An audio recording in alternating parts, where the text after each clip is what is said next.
नमस्कार मंडळी, पुन्हा एकदा स्वागत आहे नेहावीस ट्रॅव्हल टेल्समध्ये. हम्पी म्हटलं की सर्वप्रथम ज्याचं नाव घेतलं जातं ते म्हणजे विरूपाक्ष मंदिर. हे फक्त मंदिर नाही तर हम्पीच्या अस्तित्वाचा पाया आहे. हे मंदिर 7व्या शतकात चालुक्य राजवटीत उभारलं गेलं.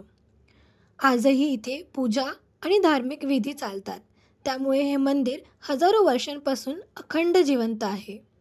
मंदिराचा गोपुरण तब्बल 50 मीटर उंच असून त्यावर कोरलेली शिल्प अप्रतिम आहेत. अंगणातील हॉलमध्ये संगीत स्तंभ आहेत, ज्याच्यावर हलकं टकटक केलं की स्वर उमटतात. मंदिरातील भिंतीचित्र विजयनगर काळातील दैनंदिन जीवन, सामाजिक रचना आणि धार्मिक संस्कार सांगतात. मंदिराच्या आवारात एक पिनहोल कॅमेरा चमत्कारच आहे.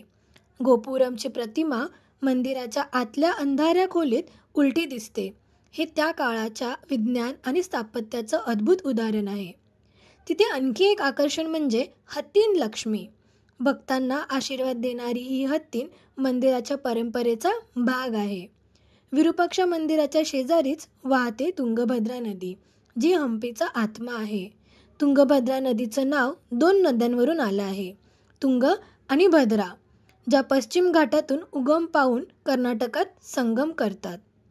स्थानिक लोक तिला पवित्र मानतात आणि तिचं पाणी शुभ मानलं जातं.